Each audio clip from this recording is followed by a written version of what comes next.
Good evening, and thank you for joining us for this NBC Connecticut Decision 2018 Republican Lieutenant Governor debate. I'm political reporter Max Reiss, and I will be moderating this event tonight. We welcome our candidates.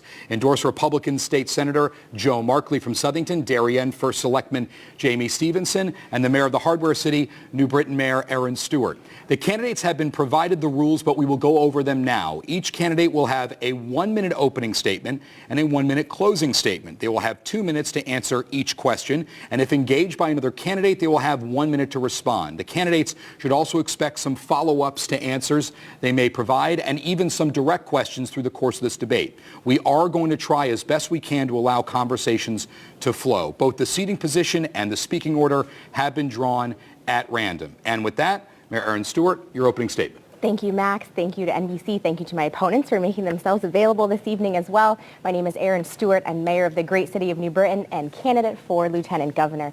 I'm here tonight to talk a lot, I hope, about what I plan to do as your next lieutenant governor. But more importantly, I think I should start with a fun fact. And that fun fact is that Connecticut is home to the youngest female mayor in the country. Let me talk a little bit about my success in that role. When I inherited a $30 million operating deficit when I became mayor of the city of New Britain, caused by the Democrats, of course, I had to work hard. I had to roll up my sleeves, get to work, and turn that deficit into a surplus and do it successfully, even when I had everyone in my ear telling me that I should file for bankruptcy. I did what was right. I right-sized government spending. We cut spending. We eliminated government waste, and we made the tough decisions necessary in order to get the city back on track. It is because of those things that I know that I have the skill set necessary to be the next lieutenant governor of the state of Connecticut.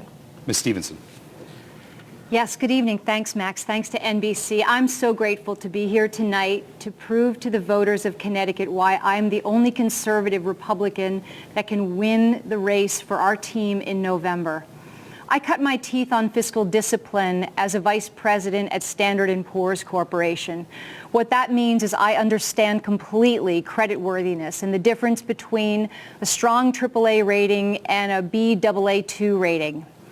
I'm a mother of 5. I've been married for 31 years to my husband, John. I became a grandmother in December, and I'm the only fiscal conservative that can win this race in November. With my successful tenure as the 8-year first selectman in the town of Darien and the conservative fiscal policies that we bring to our work every day, I have what it takes from both the public and private sector experience to win this race in November. Thank you very much. I appreciate the opportunity to be here. Senator Markley. Thank you, Max. I've had the honor of representing my hometown of Southington, Waterbury, Wolcott, and Prospect for 8 years in the state Senate. And during that 8 years, I've done everything I can to fight the destructive policies of Dan Malloy. I fought him with my vote in the Senate, and my speaking on the floor. I fought him in the courts with some success. I fought him by making notorious issues out of boondoggles like the New Britain to Hartford busway. And I fought him by working with candidates throughout the state to try to elect Republicans. Because the only way we're going to bring the state of Connecticut back is by returning to the principles of the Republican Party, which made this nation and state great in the first place. Real fiscal responsibility, personal liberty, and economic opportunity.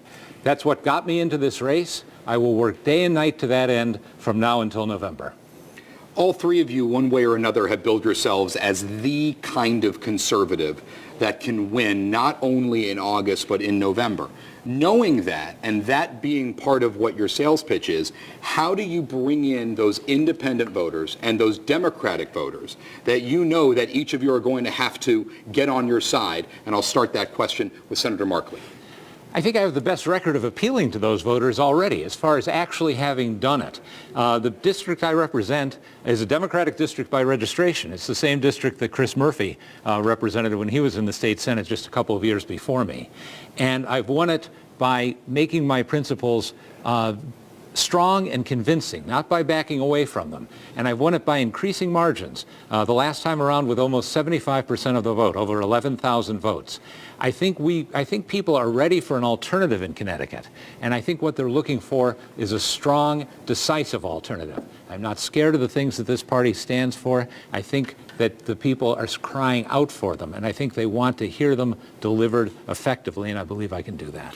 Do you feel that some of the votes you have taken specifically on the yes means yes statute on college campuses, things like that, and other votes that you've taken where you've been in many cases, the one no vote in the state Senate, does that appeal you, do you think, to independent voters? It's interesting that people say they want courageous politicians that are willing to stand up for what they believe in, and they want people that are not steamrolled by popular opinion. But too often, I think, politicians end up voting because they're scared of what the title of the bill is. I mean, I would take that bill and I would challenge anyone who read it to actually believe it was a good idea to take the case of violent sexual assault out of the hands of the police where it belongs and to force it into a system determined by the government for the schools. I think that I was not alone in the vote. If you look at in the House side, some thoughtful and very moderate Republicans, Tom O'Day, Melissa Gibran, also opposed that bill. I think there was good reason to. When you read the bill, you often find out that there's something wrong with it. And I'm not scared of standing alone if it comes down to it. Ms. Stevenson, the question to you about what is it about your brand of conservatism that you think can win in August and then in November? Thank you. That's a great question. It's really about demonstrated electability. In the town of Darien, in each of my elections, I won in a landslide. And on the tail of a Democratic victory in the last presidential election, I still won in a landslide. That proves to you that I have demonstrated the ability to garner votes from unaffiliated, independents, and Democrats because I'm fair, I'm honest, I tell people what they need to know, not what they want to hear. And so it really is about my track record. I have a proven track record of the ability to bring people together, to be a consensus builder. That's what Connecticut needs right now. We can't have any more ideology and identity politics. We all need to come together. We've got huge problems to solve, and we need people who are consensus builders who can get that done. Coming from one of the wealthiest pockets in the state of Connecticut, do you feel that you're going to, in fact, be able to identify with some of the poor areas of the state? I mean, you are close to the city of Bridgeport, some of those areas that maybe don't have a lot in common with Darien. You think that what you're selling could, in fact, work in some of those areas? There's no question about that because where I live tells you absolutely nothing about me. I grew up in Reading, Pennsylvania, a very poor manufacturing steel town. That's my life. That's what I understand. And the problems facing the people in Darien are the same problems that people are facing in New Haven and Groton. It's about transportation and good education for our children and jobs. So I have a demonstrated ability to be a great listener and understand what's in the hearts and minds of the people of the state of Connecticut. So my zip code means nothing in this election. Mayor Stewart, what is it about the kind of conservative that you say you are that can win on August 14th and then in November? Max, I think I'm the only one up here that can say from experience that I have won consistently in areas where I'm not supposed to win. That's a fact. In the city of New Britain, Democrats outnumber Republicans 7-1. So it is quite a feat to get a Republican elected, but also to get Republican aldermen and city council members elected as well. We also led the charge, and I led that Republican campaign in the city of New Britain to allow Republicans to take control of our city council, also our town clerk and our tax collector's office for the first time since Governor Meskel was in office. That says a lot about my leadership ability, my style, my appeal to the electorate, and an electorate that may not always be keen on voting for Republicans. I know I can do it, and my record shows that. As a conservative, though, you have had to raise, on the issue of fiscal conservative, you have had to raise taxes as you've been mayor. What kind of message does that send to the kind of lieutenant governor you may be and the kind of perhaps budget counsel you'd be providing to whoever the gubernatorial nominee is? Right. So make no mistake, raising taxes is an absolute last resort, and no one wants to raise taxes. I think we can all agree on that. But when you're talking about dealing with a $30 million operating budget deficit and having to solve that, cutting government spending while still being able to provide quality of life for residents that are majority are elderly and young couples looking to make ends meet, it becomes extremely difficult because you know you can't cut those services. There are things that you have to juggle, and I think that comes with any opportunity in government, especially when you're budgeting. And I said it time and time again, you don't want to re-elect me because I knew I made the right decision, then don't. But I've won twice again since. Because so much of the national conversation, but even here in Connecticut, has been about what is the electorate going to look like? Is there going to be a reaction from Washington? What is it that each of you think you need to say on the campaign trail to those individual voters that see Republican, those independent voters, and they may incorporate you with what's going on in Washington? I'll start that question with Ms. Stevenson. So I think the most important message to the electorate is the truth. The state of Connecticut is in fiscal disarray, and we need to be honest with all of the voters of Connecticut, the businesses who are hurting, the families who are hurting. In my neck of the woods, there's a stampede of people leaving the state of Connecticut. So we need to be honest, not only about the problems, but about the very difficult solutions that it's going to take. And I do that work every day. Those are the decisions that I have to make in conjunction with my teammates, my financial teammates, and my representative town meeting. And I'm ready to work with the next Republican governor to make those very difficult decisions. Ms. Stewart, what do you make of the way the national conversation has made its way into local races and statewide races here in Connecticut, and what it means to be a Republican in that climate?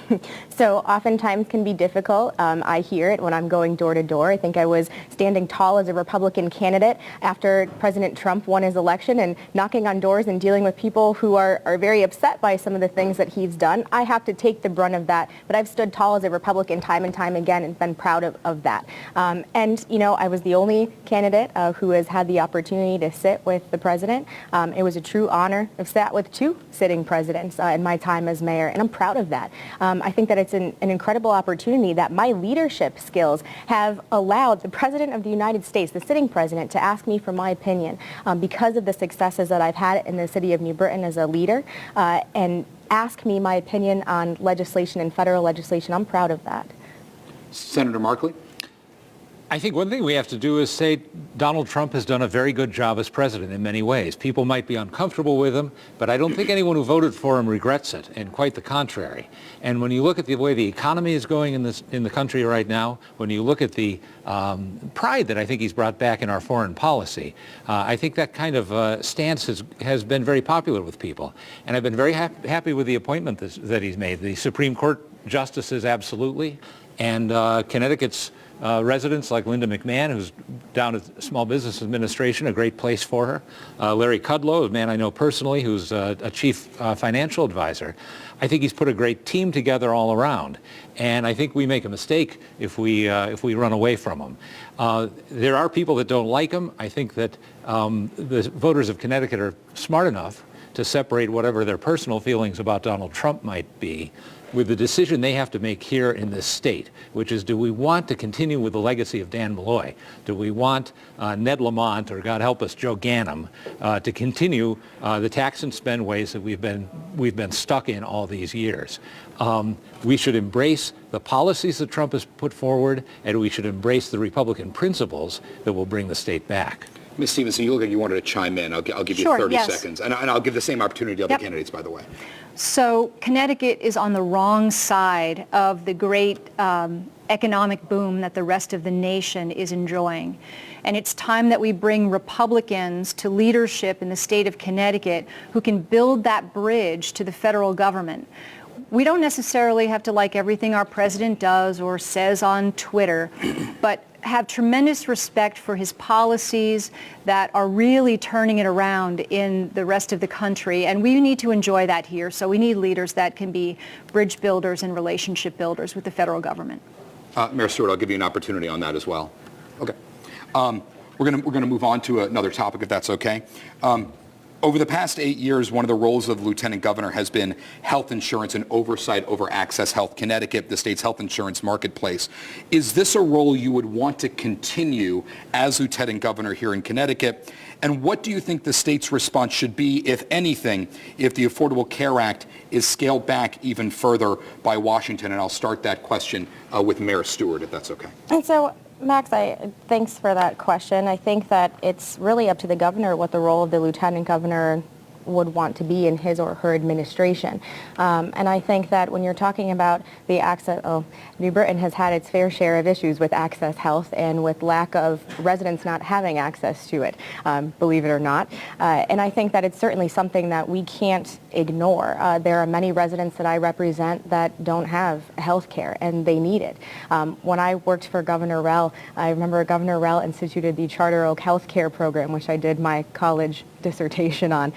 So I'm all too familiar with the needs of health care in our community and across our state, and it's something that we certainly can't ignore. If I'm allowed the opportunity to participate and be an active part in pursuing that, I certainly would. But I think that the role of the Lieutenant Governor's office can certainly take on a different part. And one thing that I know that I would like to pursue and would like to do as the next Lieutenant Governor is to be more involved with the Office of Policy and Management and the Municipal Accountability Review Board. I look at the opportunity that the legislative government has done in terms of unfunded mandates to cities and towns. I know what I deal with on a daily basis with things that we just can't afford to pay for. I want to be overly involved in helping cities and towns manage that as the state budget crisis gets worse. I think that the Lieutenant Governor's office could have a bigger role playing a part in that accountability board. Ms. Stevenson, question to you about Access Health Connecticut, and do you feel that that should be a role for Lieutenant Governor, and what happens if the Affordable Care Act gets changed once again? Sure. So I scratch my head a little bit about why the Lieutenant Governor is the head of Access Healthcare. When I'm Lieutenant Governor, I will work with the Governor to make sure that we bring the best and the brightest in the healthcare industry to bear on our healthcare system, and to help build a much better statewide healthcare system for the people of Connecticut. So I don't think politicians necessarily should head up an agency when there's professionals who are far more skilled to do that work in partnership with government leadership. Senator Markley? It does depend on what the governor wants to do, and I feel like although I've been firm in my principles, I've been somebody who's been able to work with people in both parties and in my own caucus very effectively. I understand what my role is, and I'm willing to be a team player. The healthcare area is something that I've dealt with a good deal as a legislator, especially as the chairman of the Human Services Committee. And my first time around, one of the things I'm proudest of was creating the first home care program for seniors to help keep them in their home. That aspect of it with the nursing homes is something that I feel I could very comfortably deal with if the governor wanted me to. Another thing that I think I'd particularly like to try to do as Lieutenant Governor would be to do a business outreach of the sort that Rob Simmons did back in the Rell administration. I think that was a great function, and I think that's something that could be done in the Lieutenant Governor's office, almost an office of business protection, both to encourage businesses and to be a resort to them when they had problems with government, much like what you do as a legislator when you're dealing with constituents. Another thing I'd say is I have a good working knowledge of the legislature, the procedures, the committee work. I've been in charge of bill screening for the Senate Republicans for some time now, and also the characters. And 3 of our 5 candidates for governor have never held elective office. And I think to be there, to be of assistance to them, to tell them who's who and how things are done, could be very helpful behind the scenes. I've served under 2 different lieutenant governors as a senator, and I've seen with them the influence they can have in their office privately by bringing people in and working things out. And I think I have the skill set to do that effectively. We can delve into this a little bit more, and I'll start with you, Ms. Stevenson. What role do you see the Lieutenant Governor playing if it's not Access Health Connecticut? Is there a pet project, if you will, that you would want to take on as Lieutenant Governor, whoever the governor may in fact be? Absolutely. I have 3 areas that are strong priorities for me and for the people of the state of Connecticut. I serve as the 2-time chairman of the Western Connecticut Council of Governments. What that really means, as an organization, we are tasked with managing the state and federal transportation money that comes to the state of Connecticut and utilized on a regional basis. So I have a very boots-on-the-ground understanding of transportation policy and funding. As the Lieutenant Governor, I can really help the next governor work on our transportation policy. It's the lifeblood of our business community here. In addition, we are failing our children in our urban centers with public education. I'm passionate about that. As a mother of 5 children, I'm sure you can understand that education is foundational for everyone with a family in Connecticut. So I want every child to succeed regardless of where they live. And last but not least, the Office of Lieutenant Governor can be just the place to coordinate efforts to end the opioid and addiction crisis by bringing the private sector, healthcare, the public sector, and government together to really address the crisis once and for all. Thank you for that question. Mayor Stewart, what would be the one thing you'd want to do regardless of whoever your running mate or the next governor would in fact be? And I touched on this before, and I'll expand on it a little bit more with having the Lieutenant Governor's office be much more involved in the way that our cities and towns are managed, but specifically with many of our towns that are struggling and cities that are struggling to make their budgets work.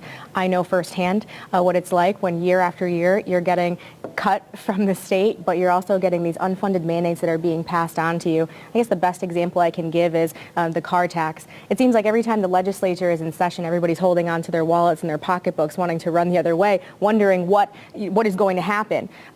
They decided that they were going to lower the car tax so that if your mill rate was over a certain amount, you couldn't pay more than that, and the state, in its infinite wisdom, would reimburse the cities. Well, they didn't, and that ended up in New Britain losing over $4 million in general fund revenue. We couldn't make that up. That was very, very difficult. That's closing firehouses and laying off public safety officials. That's closing a senior center. It was extremely difficult for us to navigate those waters and to make it out alive. But I know that New Britain is not the only city that is facing struggling problems like that as the state budget gets worse and worse. We're going to see that happen more and more. More cities and towns are going to be put in the Municipal Accountability Review Board. They're going to be put into those tiers where they're going to require state oversight. And I think that the person that is going to be overseeing them should certainly have had some experience themselves as a municipal executive.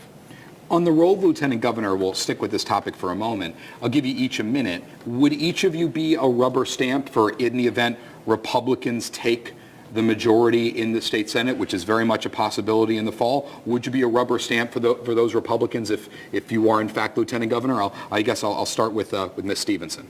I'm pretty sure that the voting public is not going to elect me to be a rubber stamp.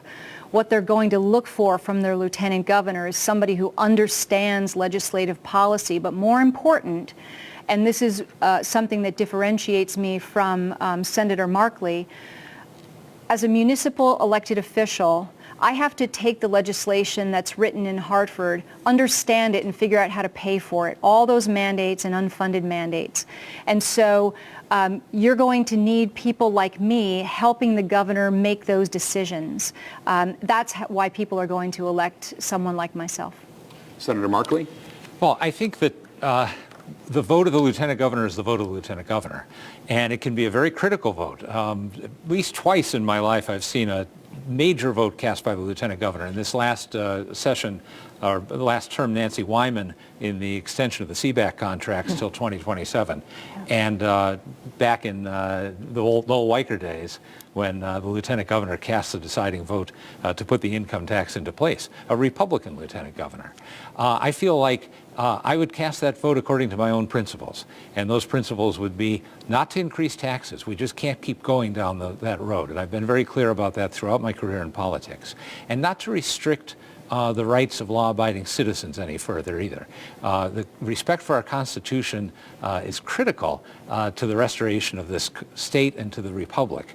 I think, too, that to be able to work behind the scenes with the governor and remind him that we were elected by what the people wanted, that we have to stick to the principles that we ran on to govern effectively.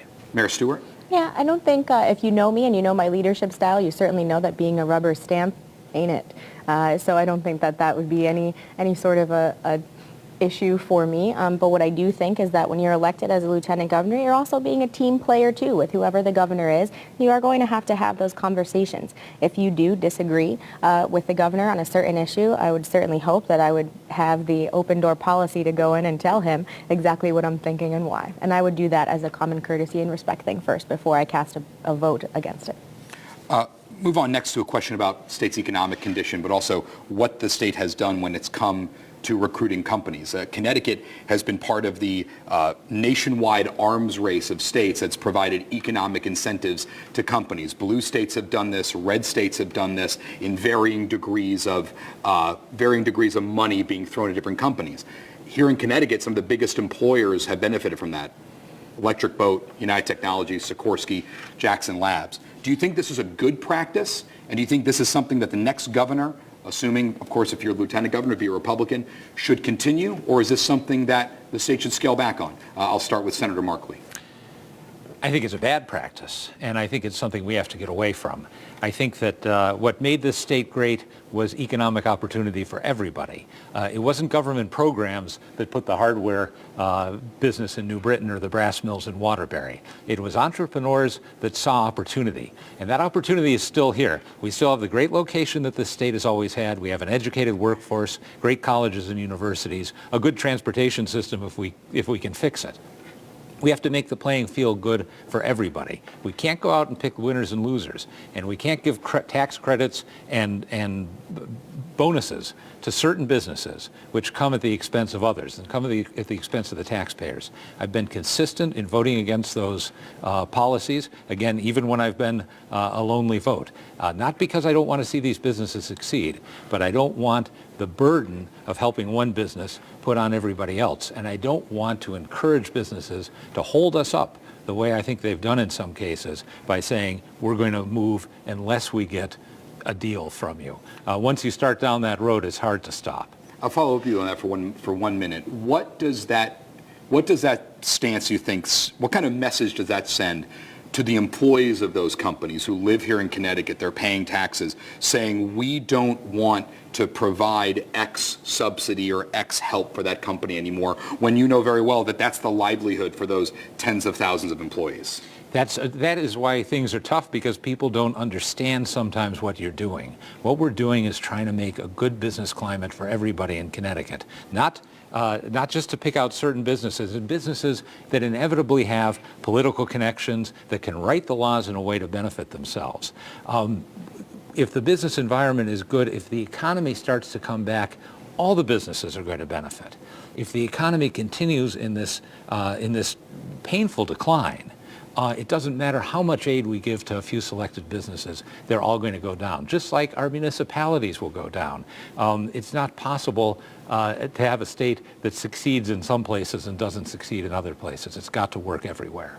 Ms. Stevenson?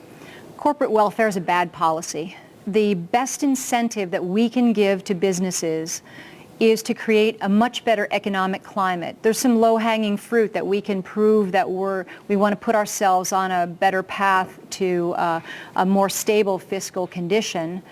We can get rid of the business entity tax. We can get rid of the estate and gift tax, and really begin to work on a new tax policy that creates the right environment. Governor Malloy has been fantastic about trying to pick winners and losers in many different things. This is a perfect example.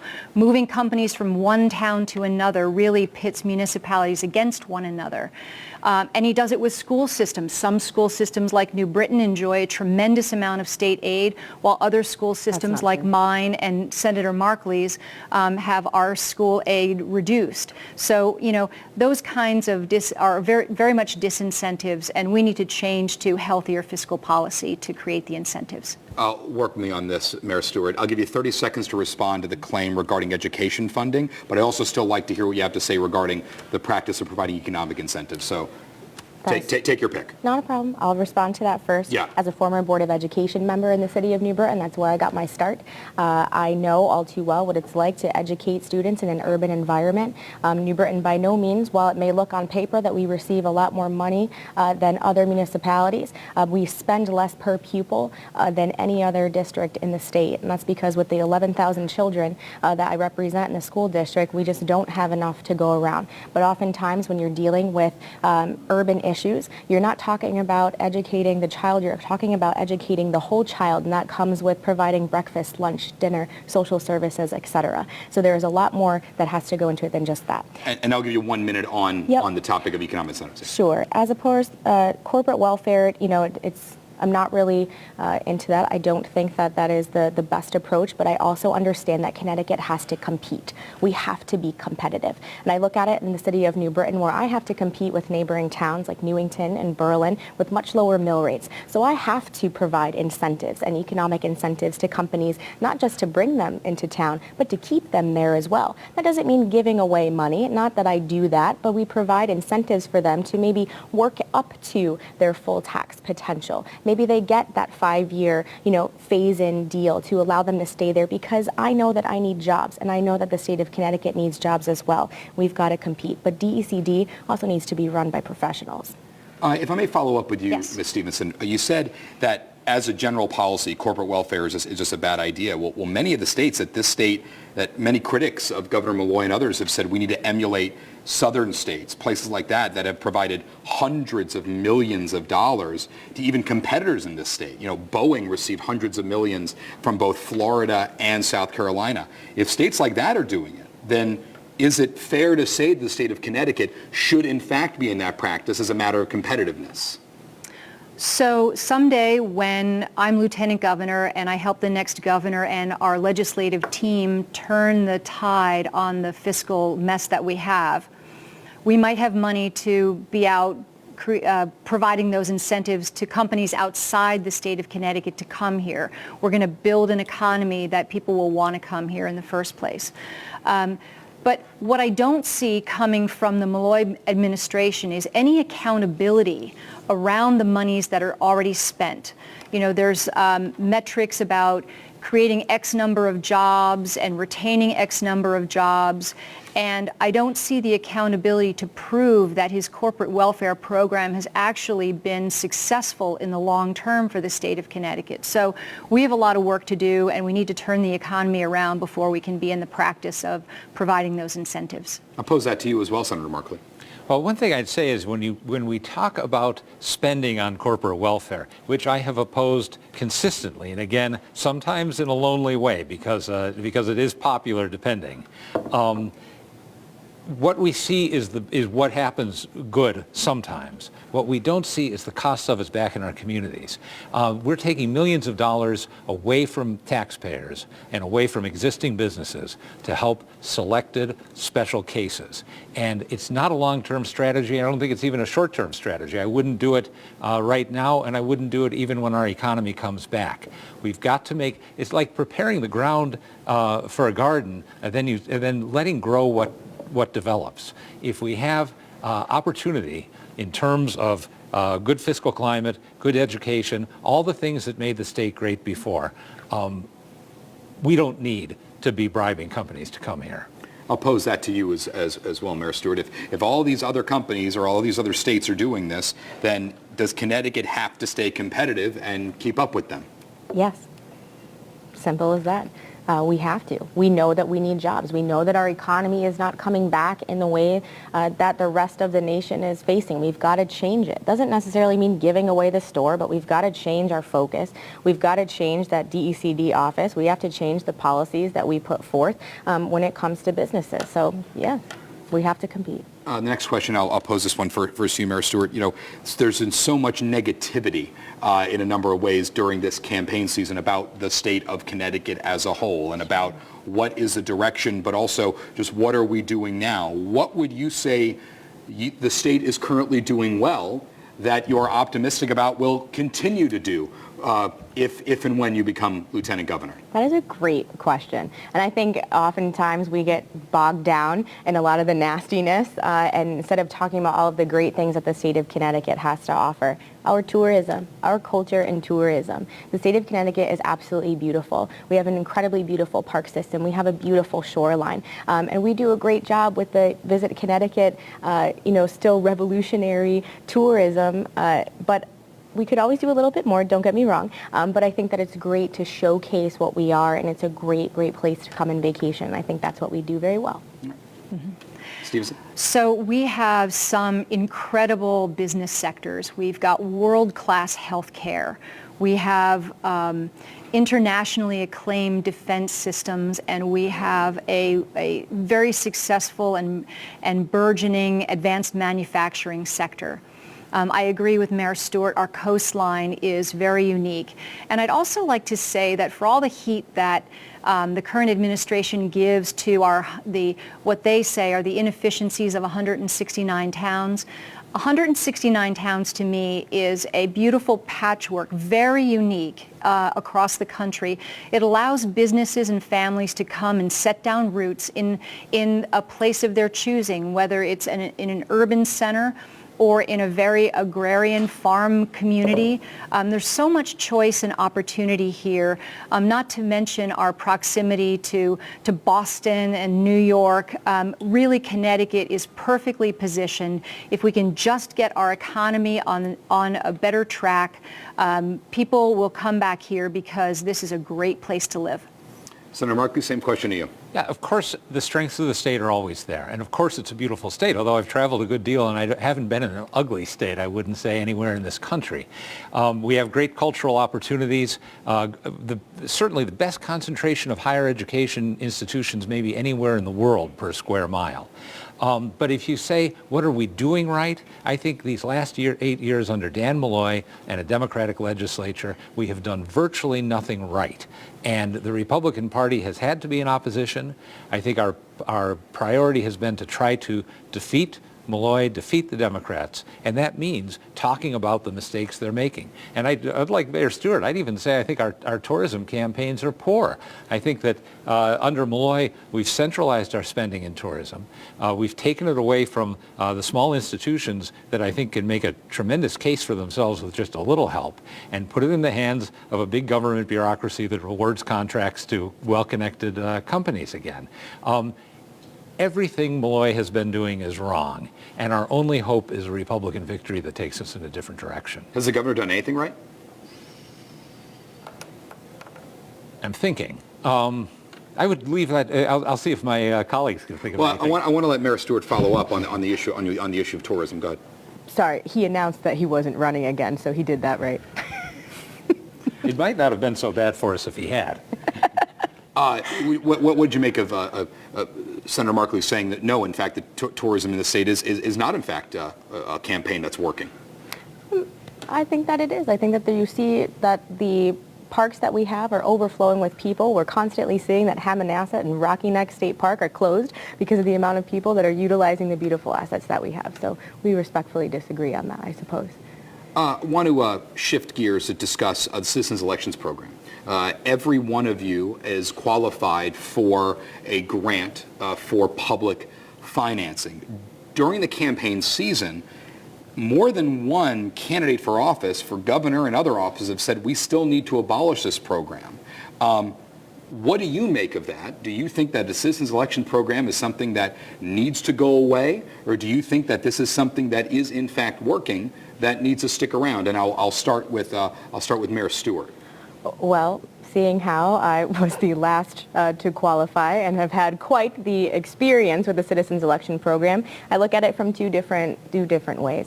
As a blue-collar working class person, I don't have access to millions of dollars that would afford me the opportunity to spend the money that I would be spending now had I not had opportunity to get to this program. And I understand that that was why it was created.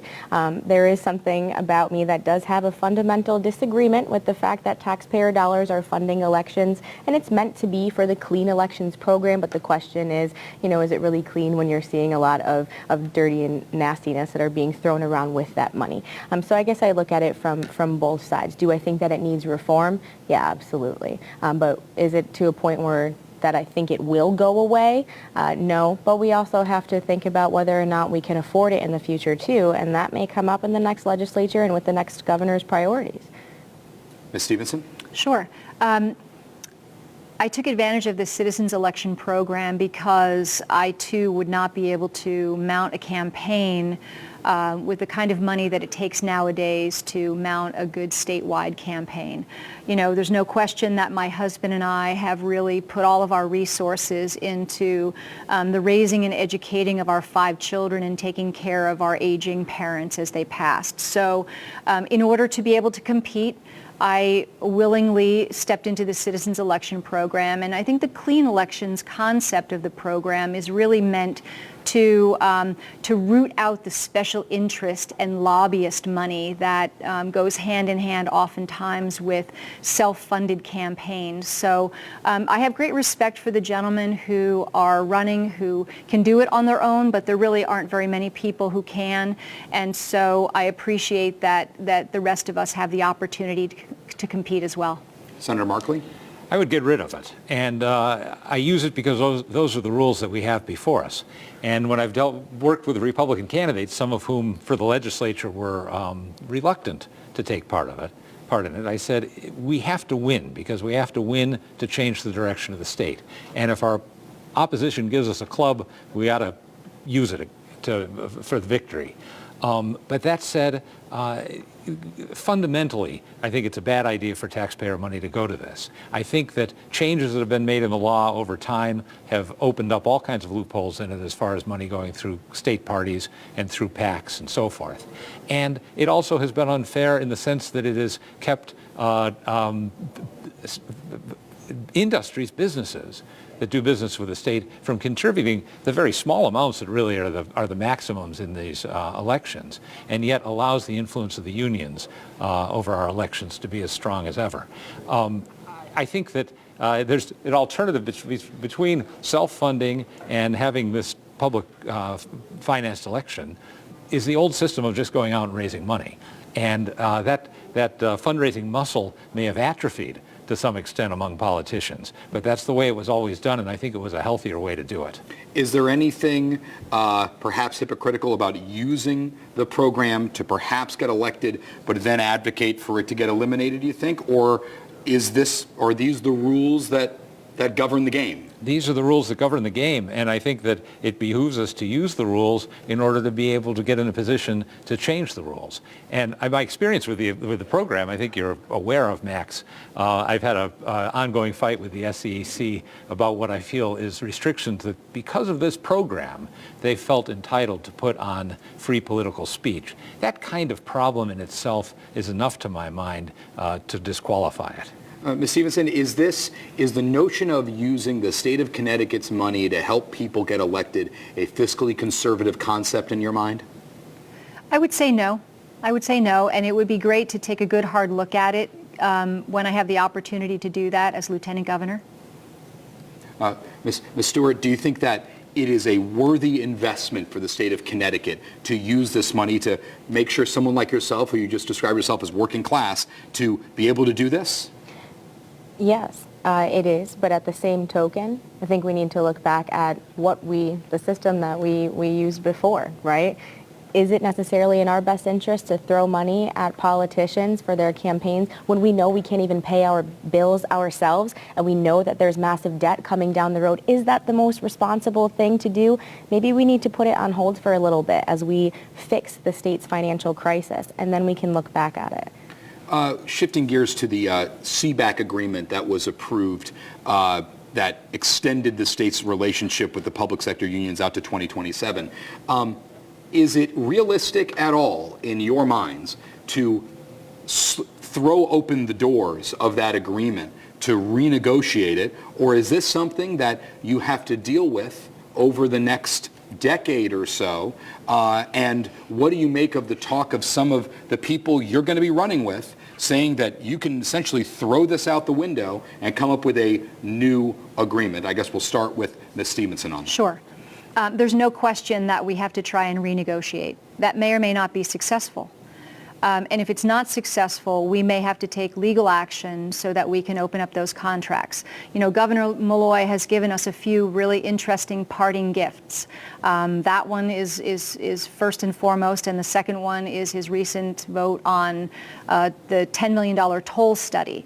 But it's the 800-pound gorilla in the room is the cost of our long-term liabilities, pension and health care.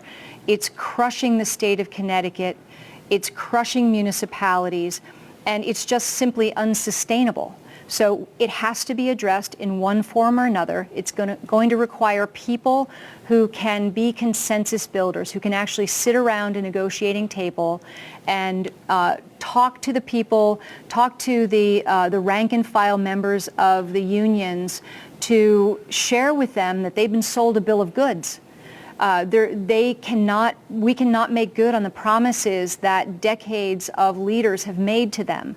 And so, union leadership is working hard to press a different narrative, but I think that the very hard-working employees and teachers understand that the promises that have been made are in jeopardy, and I look forward to working on that with the governor. Do you have any experience of negotiating with public sector unions, Ms. Yes, Stevenson? absolutely. In the town of Darien, we negotiate with 3 townside unions. And I'll pose the question regarding the Seebeck agreement to you, Senator Markley. Yeah, the current agreement can never be honored. And this is something we have to be honest about. There's no way the state will ever be able to afford to pay those pensions, given what the liabilities are now and how underfunded they are. And we're in the position of a business that owes its creditors money. With no ill intent. I don't know that it certainly wasn't that people didn't mean to pay it, but they made promises they can never keep. At the very least, we have to go to the unions and say, as you would to your creditors, we can't pay 100% of this. Let's find a number we can reach. And if we don't do that, we are going to have to find a way to break these contracts legally. We just saw an article from one of the columnists for Bloomberg talking about the real possibility of Connecticut going into default on its bonds because of the pension liability. The domination of the state employees' unions, the bosses that have had such power, even positions of power within the legislature, is something that cannot be tolerated any longer in the state. And it's up to the voters to decide to put a party in charge that's willing to confront those problems. You mentioned if we can legally do it. Do you think that there's a way to actually do it? I mean, you need 2 parties to negotiate an agreement like that. Do you think that that's realistic? Well, you need to try to negotiate the agreement, and if you don't, you need to look at other alternatives as far as the states with its sovereign powers being able to act. I don't think that a legislature can bind future legislators indefinitely for 10 years, as this contract has. And it is true that Malloy has. I feel almost like some of these things are not simply a matter of policy, but an insult that he's left us with on his way out the door. Mayor Stewart, question to you regarding the Seebeck agreement. You're talking my language, Max. As mayor of the city of New Britain, I've had to renegotiate union contracts. I've got 7 unions that I have, got over 1,000 employees, and a $250 million budget, might I add. But part of my job in New Britain City Charter as mayor, I am responsible for renegotiating all those contracts.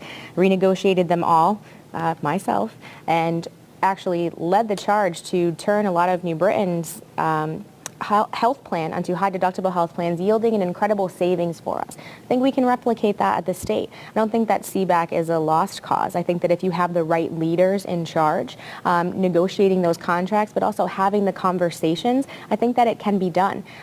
Building consensus is an extremely important talent in leadership. Allowing everybody to have a seat at your table and let them know that you understand them, you want to hear them, you want to work with them, but we have to work together to solve the problems that we have. I have a lot of experience doing that and doing it successfully. I'll give each of you about 15 seconds on this. Do you view the public labor unions in the state of Connecticut as an enemy or as a partner when it comes to the state's fiscal situation? I'll start with Senator Markley. They have to be a partner, but we also have to defend the rights of the taxpayers and the interests of the taxpayers. And the balance has gone badly off in that over recent decades, and that has to change. So they kind of like a partner that is kind of turned into an enemy? Is that what it sounds like? There's partners where you have to have partners, but you have to know your boundaries too. Ms. Stevenson? It really should be a partnership. We've let a few people take a really strong hand with that relationship, and it's going to take the right kind of leaders with the right temperament and the ability to rebuild those relationships to foster a better environment between us.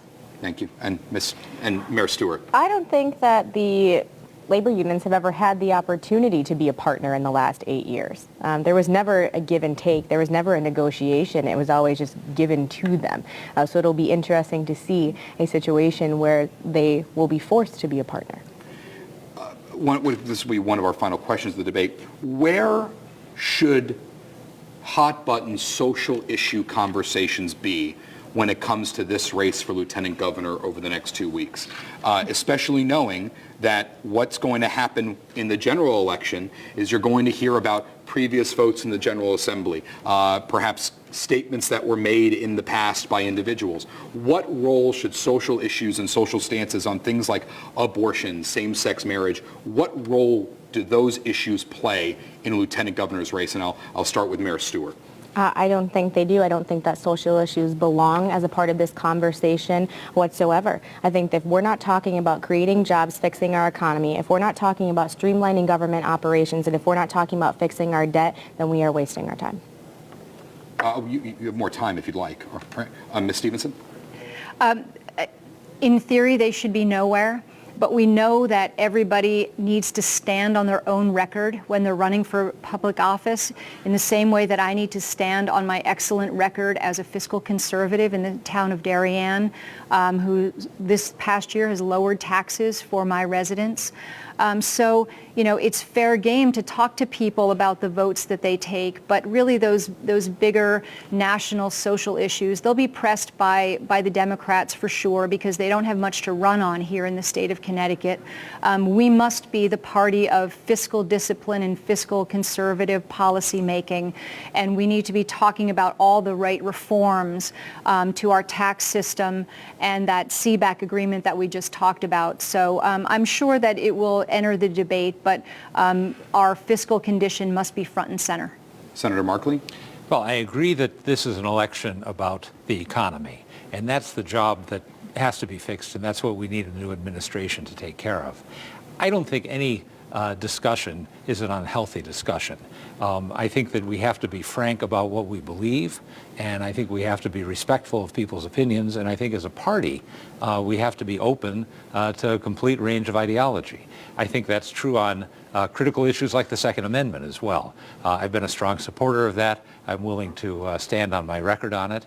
I'm pro-life. I don't run away from that fact. That's a personal belief. I think it's not currently a state issue. There's aspects of it that I think are very important for us to talk about. I think that the notion of parental notification for minors in the case of an abortion is something that the people of Connecticut are interested in having a discussion of and deserve a discussion of. When I'm asked about it, I give a straight answer on it, but my focus is on the economy. I saw some head nodding at certain points here. Any response to what Senator Markley had to say? Nope. No response, but I agree about parental notification. He's absolutely right.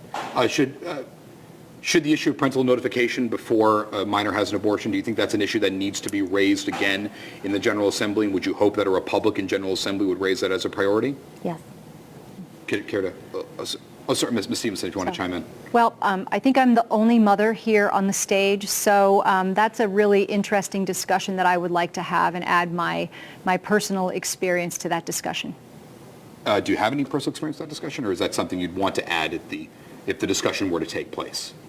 I'd like to add it if the discussion were to take place, but certainly it's conversations that we have with our daughters. We have 4 of them all the time, and you know that's the importance of having a strong family. About 30 seconds each on this next final topic. You guys are running for an office that a lot of people, they just don't really know what it does. So if they just don't know, it's just not at the top of their priority list, the ballot box. So in about 30 seconds, what is your elevator pitch about what you would do as lieutenant governor and why this has to be top of mind for August and November voters? Ms. Stevenson? Sure. So we answer that question all the time on the campaign trail. I'm sure we've all done it. I mentioned before in this conversation that I have 3 priority issues, along with helping the governor with my personal and professional experience of fiscal discipline as a bond analyst for Standard & Poor's. I understand this stuff inside and out. But aside from that, working on public education, transportation, and the opioid crisis will be my priorities as your next lieutenant governor. Senator Markley? I think the most important thing anyone in politics can do is to be clear about what they believe and how they're going to act if they're elected to office.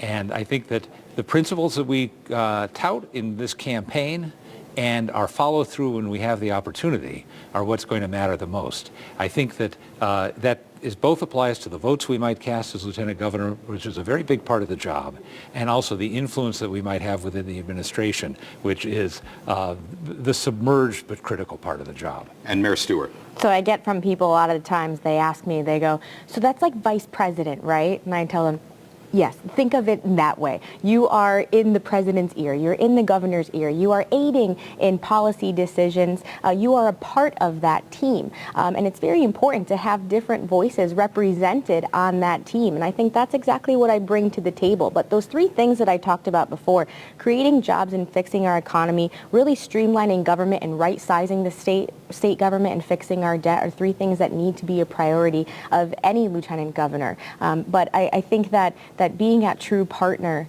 to the governor is going to be an extreme part. And also, you can't be everywhere at once. The lieutenant governor's got to be a part of delivering a governor's message statewide as well. And we have reached our closing statement portion of the debate. Ms. Stevenson, first to you. Thank you very much. It's been great to be here to talk about the issues. The time sure goes fast. So we're here tonight to differentiate ourselves between one another and why we are the best candidates for lieutenant governor. Bar none, I have the most demonstrated experience and electability to be able to help the Republican ticket win in November. I have great respect for my colleagues here on the stage. Anybody that steps into the public service arena really deserves a lot of credit. Senator Markley, however, has a voting record with some very difficult votes that are going to be very difficult and likely risk the Republicans being able to win in November. And Mayor Stewart, while we heard a lot of good things tonight about her fiscal experience, the data says something different. Even the Democrats in New Britain have called her taxing and spending unsustainable, and she's likely not going to challenge collective bargaining rules. So I stand as the only fiscal conservative who can help the Republican ticket win in November. Thank you for the opportunity. I think that it's critical that the base of the Republican Party knows that they have somebody on the ticket that they can depend on, and that base is not simply supporting us, but activated. We need an army to win this election. And I believe I can attract that army because the people that are motivated know that they can trust me when I'm in office. Thank you very much. And Mayor Stewart. Thank you. I don't believe in tearing others down in order to build myself up, but I am sitting here today because I worked hard to be here. I worked very hard as mayor of the city of New Britain, one of Connecticut's urban cities, to be here tonight. I've earned it not because I'm a woman, not because I'm young, but because of my record of success that many of us know about. I have done it in New Britain time and time again over the last 5 years. I'm proud of my party. I'm proud to represent and carry that Republican banner. I'm proud of the work I've done in the city of New Britain, managing as a strong mayor that $250 million budget and over 1,000 employees on a daily basis. That takes hard work. I don't have a town manager form of government. You're looking at her. I do the hiring. I do the firing. I know that I have the management and the temperament. I know that I have what it takes to be the next lieutenant governor. I'm looking forward to it. So I'm asking for your vote on August 14th, and I hope that you'll stand with me. I would like to thank the candidates very much for participating in this debate tonight. Thank you for joining us for this NBC Connecticut Decision 2018 debate. Make sure you join us tomorrow evening as we shift to the Democratic race for Lieutenant Governor. Same time, 8:30, same place, right here at NBC Connecticut. I'm Max Reiss, NBC Connecticut News. Good night.